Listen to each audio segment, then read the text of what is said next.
The topic of exercise 2.4 is finding the square root of a common fraction. In this exercise, we will find square root of a common fraction whose numerator and denominator both are perfect squares. We will use two methods, by prime factorization and division. Let's have a look at question number 1. Find the square root of the following by prime factorization. Look at the fraction 121 divided by 621. This is part number 2 of exercise 2.4. The numerator is 121, which is a perfect square. The denominator is 625, which is also a perfect square. The prime factorization of 121 is 11 multiplied by 11. The prime factorization of 625 is 5 into 5 into 5 into 5. And after taking the square root, we will get 11 divided by 25. Similarly, part number 5, which is 676 divided by 729, both are perfect squares and can be similarly factorized into prime factors and finding square root 26 over 27. Come to question number 2, which is finding square root by division. When you find out the square root of a common fraction by division, you have to find out the square root of numerator and denominator both by the method of division.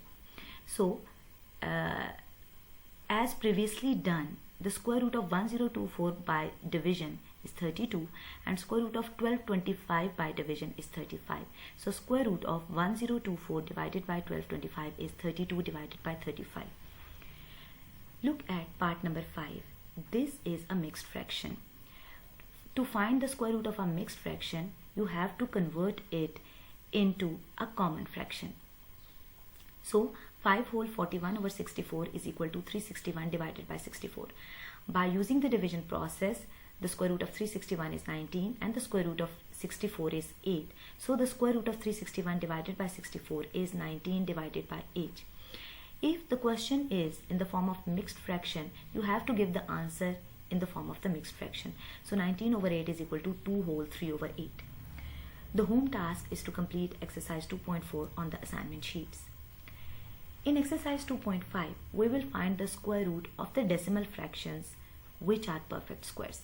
Every decimal fraction is not a perfect square, but in this fraction, we will consider the decimal fractions which are perfect squares by using both methods, prime factorization and division. Let's have a look at question number 1, which is find square root of the following decimals by prime factorization. The part number 1 is 1.21.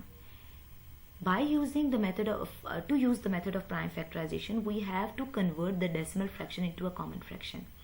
The students are very well aware of the method to convert a decimal fraction into a common fraction. So 1.21 is equal to 121 divided by 100.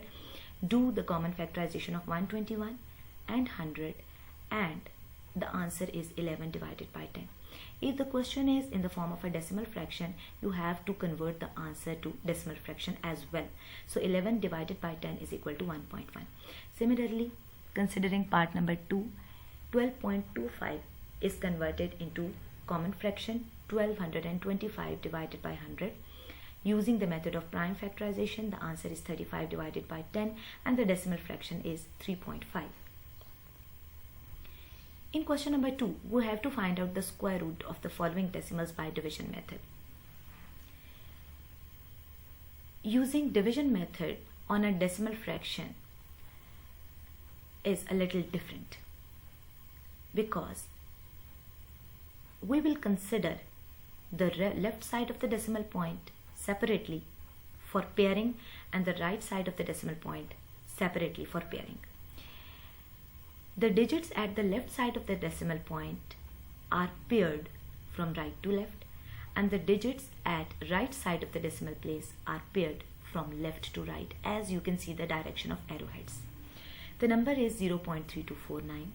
In this question, the digit at the left hand side of the decimal point is 0, so place that 0 in the quotient. After that there is a decimal point, so place the decimal point after the 0. We will start the division process from the pair 32. As you know very well, 5 is multiplied by 5 to get 25, the remainder is 7. Copy the next pair 49, the number is 749. Multiply this 5 by 2 to get 10 for making of the next divisor. Place 7 at the units place so that 107 can be multiplied by 7 to get 749. The remainder is 0. So the square root of 0.3249 is 0.57. Consider question number 4, which is 20.5209. Look at its left side of the decimal point, which is having 2 digits. So pair it from right to left and pair the digits at the right hand side from left to right, as you can see the direction of arrowheads. Using the usual process, 4 multiplied by 4 is 16. The remainder is 4. Copy the next pair 52. Multiply the quotient 4 by 8 to get the digit at tens place of the next divisor. Place 5 at the units place so that 85 can be multiplied by 5 to get 425. The remainder is 27. Copy the next pair of digits 0, 9. Multiply the quotient 45 by 2 to get 90. Place 3 at the units place so that 903 can be multiplied by 3 to get 2709, and the remainder is 0. So square root of 20.5209 is 4.53. Look at part number 5, which is 648.7209. You can see that there are 3 digits on the left hand side of the decimal point. So pair them from right to left, as you can see the direction of arrowheads. And pair the digits at the right side of the decimal point from left to right, as you can see the direction of arrowheads. And by using usual division process, you can complete the division process and find the square root. The home task is to complete exercise 2.5 on the assignment sheets. In exercise 2.6, we will find the square root of the real numbers which are not perfect square. The numbers which are not perfect squares are prime numbers, and they cannot be prime numbers also. So before finding the square root of the numbers which are not perfect square, remember that if a number x is not a perfect square, its square root is an irrational number, and all of the students know very well that an irrational number, if it is converted into a decimal fraction, it will have infinite decimals in its decimal portion. So we cannot find out the exact square root of a number which is not a perfect square. So we have to round off so that we can find the approximate value of the square root. Here I am considering 2. As 2 is not a perfect square, so we need its decimal representation. So of course it is 2.0000 and so on. Making the pairs of the digits on the right hand side from left to right, you can see the direction of arrowheads. Let's start the usual division process. 1 multiplied by 1 is 1. The remainder is 1. Copy the next pair. You will get the number 100. Multiply the quotient 1 by 2 to get the digit at tens place of the next divisor. Place 4 at the units place to get the divisor 24. Multiply by 24 by 4 to get 96. The remainder is 4. Again copy the next pair of zeros. You will get the number 400. The quotient now is 14. Multiply 14 by 2 to get 28 and place 1 at the units place to get the divisor 281. Now 281 will be multiplied by 1 to get the number 281. Now again the remainder is 119. Copy the next pair of zeros and using the same process find out the square root up to 4 decimal places, because in this question we are required the square root up to 3 decimal places. We will find it up to 4 decimal places and round it off up to 3 decimal places. So square root of 2 is approximately equal to 1.414. Look at this sign. This is not the sign of equality. This is the sign of approximation. Similarly, you can find out the square root of 15. You can also find out the square root of all the remaining parts in the question.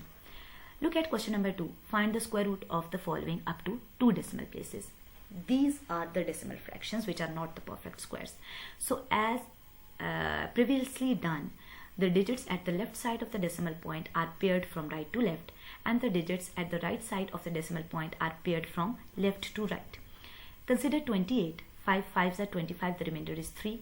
After 28 there is a decimal point. Place that decimal point in the quotient as well and copy the next pair of digit 90.